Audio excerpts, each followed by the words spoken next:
Mumbai high court के न्यायाधीश ने देश के तमाम न्यायाधीशों को एक संदेश दिया, एक साइलेंट मैसेज है कि आप भी सच बोलना, सच समझना, सच समझाना सीख लीजिए। और भी जो मुकदमे फालतू के किए गए हैं उसे फौरन निरस्त करके सबों को स्वतंत्र किया जाए, आजाद किया जाए और सरकार को एक चेतावनी फिर से दी जाए, जिस तरह से मुंबई हाईकोर्ट के जज ने दिया है। अपने फेलियर को मैंने कैसे बचाया जाए, क्योंकि सारे मोड़ पर सरकार फेल हो चुकी थी और अभी तक फेल है निरंतर। आज भी जो चीजें चाहिए थी वो नहीं उपलब्ध है, लेकिन सरकार ने इन नाकामियों पर पर्दा डालने के लिए तबलीगी जमात को बलि का बकरा बनाया था। शब्द समझिए कितनी गिरी हरकत थी। मैं कोर्ट से कहूंगा कि ऐसे तमाम दलाल और चाटुकार मीडिया के एंकरों को भी पकड़िए, इन पर भी मुकदमा डालिए। तब गोस्वामी अगर तुम सच्चे हो, तुम में दम है, तो एक वीडियो क्लिप, एक सीसीटीवी कैमरे से क्लिप निकाल कर दिखा दो। मैं गुलामी खटूंगा, मैं तबलीगी जमात का हूं नहीं, लेकिन मुझे गलत चीज बर्दाश्त नहीं होता है। इन तमाम एंकरों पर, चाहे वो दीमक चौरसिया हो, चाहे वो अर्नब गोस्वामी हो, चाहे वो अंजना उम कश्यप हो, चाहे वो रोहित सरधना हो, 7-8 एंकरों ने धमाल मचा कर रख दिया था तबलीगी जमात के खिलाफ। सरकार के एजेंडे को आगे बढ़ाने में निरंतर लगी हुई थी, भिड़ी हुई थी। सरवर जी, बॉम्बे हाईकोर्ट ने तबलीगी जमात पर दर्ज एफआईआर को रद्द कर दिया है, कैसे देखते हैं, क्या कहेंगे आप? बम्बई हाईकोर्ट के न्यायाधीशों का हम शुक्रिया अदा करते हैं कि देर से सही उन्होंने एक ऐतिहासिक निर्णय देकर देश के उन मायूस लोगों, निराश लोगों को, उदास लोगों, वो लोग जो न्यायपालिका से अपनी आस्था खो रहे, वो लोग जो न्यायपालिका पर दबे जुबान कमेंट करने लगे थे, वो लोग जिनको ये लगता था कि देश में गरीबों को, मजबूरों को, मजदूरों को, लाचारों को, किसानों को, दलितों को, माइनॉरिटी को न्याय नहीं मिलेगा, उन लोगों में एक उम्मीद और आशा की किरण जगी है मुंबई हाईकोर्ट के इस निर्णय से। देश में जितने भी एफआईआर तबलीगी जमात के ऊपर किए गए हैं, मेरी विनती उच्चतम न्यायालय के मुख्य न्यायाधीश से है कि वो स्वतः संज्ञान लें और सुओ मोटो का इस्तेमाल करके देश में एक मतलब उम्मीद की किरण जगाने के लिए और न्यायिक जो इंस्टीट्यूशन है उस पर भरोसा जगाने के लिए, माइनॉरिटी का भरोसा, दलितों का भरोसा, आदिवासियों का भरोसा हासिल करने के लिए न्यायपालिका को चाहिए कि पूरे भारत के जिन जिन राज्यों में, जिन जिन अदालतों में तबलीगी जमात को केवल कोरोना के कारण अगर उन पर मुकदमे किए गए, 188 का मुकदमा हो या और भी जो मुकदमे फालतू के किए गए हैं, उसे फौरन निरस्त करके सबों को स्वतंत्र किया जाए, आज़ाद किया जाए और सरकार को एक चेतावनी फिर से दी जाए, जिस तरह से मुंबई हाईकोर्ट के जज ने दिया है कि इस तरह से धर्म और जाति को देखकर कभी भी किसी भी तरह की कार्रवाई को भारत का डेमोक्रेसी स्वीकार नहीं करेगा। ये अवसर केवल और केवल न्यायाधीश महोदय को मिला है। मुंबई हाईकोर्ट के न्यायाधीश ने देश के तमाम न्यायाधीशों को एक संदेश दिया, एक साइलेंट मैसेज है कि आप भी सच बोलना, सच समझना, सच समझाना सीख लीजिए और दबाव से ऊपर आइए, क्योंकि लोकतंत्र के सारे भार में चौथा स्तंभ आप भी एक स्तंभ है, 4 स्तंभ में अगर आप इस तरह से कमजोर हो जाइएगा तो लोकतंत्र की इमारत जो है वो करवट लेने लगेगी, जो कि जिसका दृश्य दिखने लगा था। मैं अपनी ओर से और देश के तमाम उन डेमोक्रेसी पर विश्वास करने वाले लोगों की ओर से मुंबई हाई कोर्ट के उन जस्टिस को जिन्होंने ये ऐतिहासिक निर्णय सुनाया है, उन्हें दिल की गहराइयों से उनका आभार प्रकट करता हूं, उन्हें बधाई देता हूं और महाराष्ट्र सरकार से विनती करता हूं कि वैसे जजेस के सुरक्षा को भी सुनिश्चित की जाए। देश में एक ऐसी सोच बढ़ रही है और पल रही है साहब कि अगर कोई जज सही निर्णय देता है, समाज के को आईना दिखा देता है, विक्टिम्स को ये लगता है कि हमें न्याय मिल गया, तो एक वर्ग है, एक संगठन है जो ऐसे जजों पर भी वार करने से नहीं चूकता है। इसलिए मुंबई हाईकोर्ट के चीफ जस्टिस और वो फैसले में शामिल उन तमाम जजों की सुरक्षा को भी सुनिश्चित किया जाना अनिवार्य हो चुका है। इसलिए माननीय उद्धव ठाकरे जैसी मेरी विनती है कि उद्धव ठाकरे जी, आप इन तमाम न्यायाधीशों को घर से लेकर न्यायालय तक और रास्ते तक उचित सुरक्षा मुहैया कराएं। सर, बॉम्बे हाईकोर्ट ने तबलीगी जमात पर दर्ज एफआईआर को रद्द करते हुए कहा है कि तबलीगी जमात में शामिल विदेशियों को बलि का बकरा बनाया गया है। कैसे कहेंगे आप? सिर्फ विदेशियों को नहीं, मुझे याद है वो दृश्य, पटना में मलेशिया की जमात थी और मस्जिद में थी। जमात मस्जिद में ही रुकती है। तबलीगी जमात के बारे में बहुत सारे भ्रम थे। ऊपर वाले ने इस कोरोना के माध्यम से सरकार की गलत नीतियों के कारण उस भ्रम को लोगों से दूर कर दिया। एक भ्रम कन्वर्जन को लेकर था। मैं देश के बड़े भाइयों से कहना चाहता हूं, हिंदू भाइयों से, तबलीगी जमात कन्वर्जन का काम नहीं करती है। तबलीगी जमात मुसलमानों में अशिक्षा, मुसलमानों में बेदीनी, बदचलन, शराबखोरी, सूदखोरी, रिश्वतखोरी, जमाखोरी और झूठ, खसोट, चुगली, गीबत से बचाने के लिए केवल और केवल मुसलमानों के बीच ही जाकर काम करती है और उन्हें एक संस्कार देने का प्रयास करती है। ये तबलीगी जमात का मात्र काम होता है कि भाई नमाज पढ़िए, रोज़ा रखिए, इस्लामी कपड़े पहनिए, लोगों से अच्छे से मिलिए, पड़ोसी के अधिकार को समझिए, इत्यादि इत्यादि।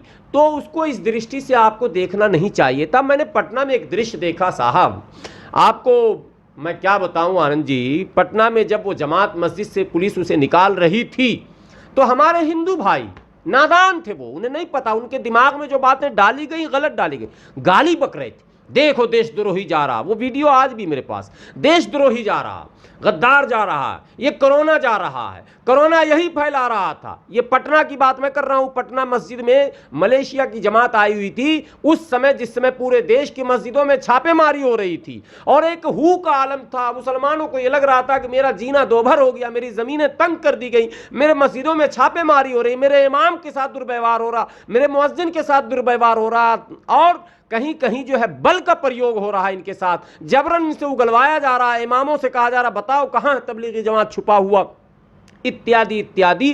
तो वैसे समय में मैंने देखा कि देश की बड़ी आबादी ने जहां एक तरफ सरकार की इन पॉलिसियों का विरोध किया, वहीं एक तरफ सरकार की इन एजेंडे को आगे बढ़ाते हुए तबलीगी जमात पर हमले किए गए और तबलीगी जमात के नाम पर कई मुसलमानों की लिंचिंग की गई। तो ये ऐतिहासिक निर्णय दिया गया है, बलि का बकरा बनाया गया था।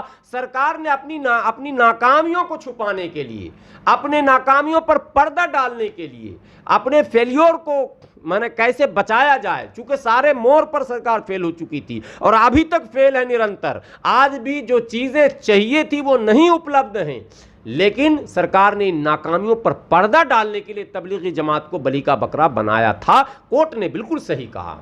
मुख्य धारा की मीडिया सच क्यों नहीं दिखाती है? क्यों धर्म और जात का उन्माद फैलाने में लगी रहती है? क्या कहेंगे आप?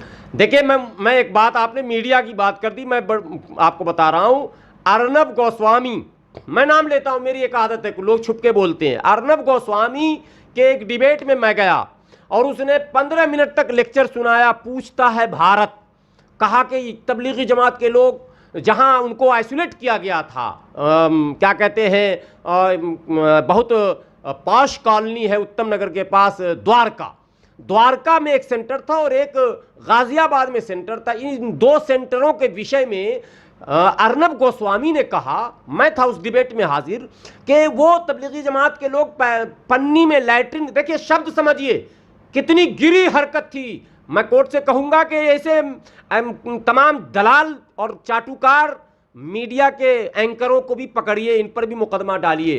मैं एक मिनट इसको क्या इन पे कार्रवाई होनी चाहिए? नहीं, पहले इनकी बात तो आपको बता देता हूं। इन्होंने कहा कि ये खड़े खड़े दीवार पर पेशाब कर रहे हैं, नर्सों के मुंह पर थूक रहे हैं, पैखाना पॉलिथीन में डालकर सड़क पर फेंक रहे हैं। शब्द देखिए, मैंने कहा अर्नब गोस्वामी झूठ झूठ झूठ, और मैंने कहा अर्नब गोस्वामी अगर तुम सच्चे हो, तुम में दम है, तो एक वीडियो क्लिप, एक सीसीटीवी कैमरे से क्लिप निकाल कर दिखा दो।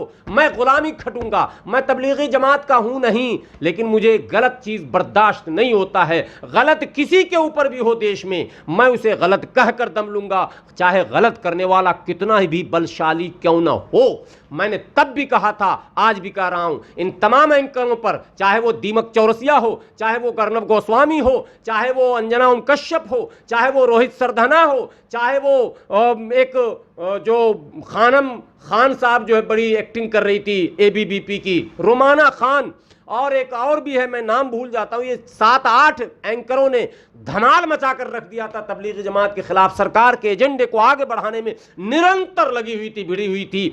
मैं निंदा ही नहीं करता हूं, मैं कोर्ट से यह भी कहता हूं कि माननीय उच्चतम न्यायालय के मुख्य न्यायाधीश महोदय, भारत का माइनॉरिटी बिल्कुल नाउमीद और निराश हो चुका था। अब जो उम्मीद की किरण जगी है, ज़रा सा एक कदम आप भी बढ़ाइए और जितने मुकदमे सरकार की पॉलिसियों के खिलाफ आपके यहाँ विचाराधीन हैं, सबकी सुनवाई तेज कीजिए और इन एंकरों पर लगाम लगाइए। आप ये मत कहिए कि इस पर कार्रवाई करने के लिए कोई अलग संगठन है, कोई अलग तंजीम है, कोई अलग इंस्टीट्यूशन है जो इसको देखती है, प्रेस मीडिया को देखती है। नहीं, कोर्ट सबसे ऊपर है, सबको आप देखिए। इनका भी आप स्वतः संज्ञान लेकर इनसे पूछिए कि जब तबलीगी जमात वालों ने इस तरह की हरकत नहीं की तो तुमने ये गलत न्यूज़ क्यों फैलाया, बगैर साक्ष्य के, बगैर तस्वीर के, बगैर वीडियो के तुमने इतनी गंदी हरकत क्यों की। देश को दो गुटों में बांटा जा रहा है। सत्ता कर रही पार्टी विकास पर वोट ना मांग, हिंदू मुस्लिम पर वोट मांग रही है, क्या कहेंगे आप? देखिए, इस प्रयास में विपक्ष की भी रणनीति कमज़ोर पड़ रही है। विपक्ष भी सरकार को बेरोजगारी पर, किसान के मुद्दों पर, नौजवान के मुद्दों पर, सड़कों पर, बिजली पर, उद्योगीकरण पर, यानी और जो किसानों को दी जाने वाली सुविधाओं पर और समर्थन मूल्य पर, किसान मेहनत करता है, उपजाता है। एक बात बताइए, कंपनियां कोई चीज़ बनाती हैं तो उसका जो प्रोडक्शन रेट है वो कंपनी तय करती है कि इतना हमारा एक्सपेंस इसमें है, इतना खर्च है, इसका ये रेट होगा, मैक्सिमम रिटेल प्राइस ये लिख दिया जाता है। तो तमाम कंपनियों के मालिकों को यह अधिकार है कि वो रेट तय करे, तमाम जितने भी प्रोडक्ट्स हैं उसको अधिकार है। लेकिन किसान को यह अधिकार क्यों नहीं कि वो जब आलू लगाता है, वो जब गेहूं की खेती करता है, वो जब धान की खेती करता है, वो जब सब्जी और फल लगाता है, उसे पता है कि इसमें कितनी मेहनत लगी, कितना लागत लगा, कितना खाद लगा, कितनी पानी लगी, तो वो तय करेगा ना रेट। वो सरकार क्यों तय करती है? इस पर आवाज उठाने की जरूरत है।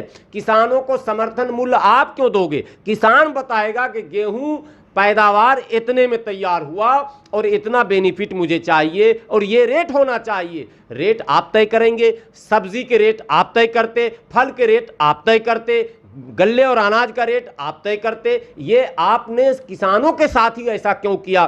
फिर देश में जो तमाम प्रोडक्शन हैं, जो जीवन में ज़रूरी चीज़ें हैं, चाहे वो बिजली के उपकरण हैं, इलेक्ट्रॉनिक्स उपकरण हो, चाहे वो जूते हो, चप्पल हो, कपड़े हो, तमाम ज़रूरत की चीज़ें हैं, वो आप तय क्यों नहीं करते?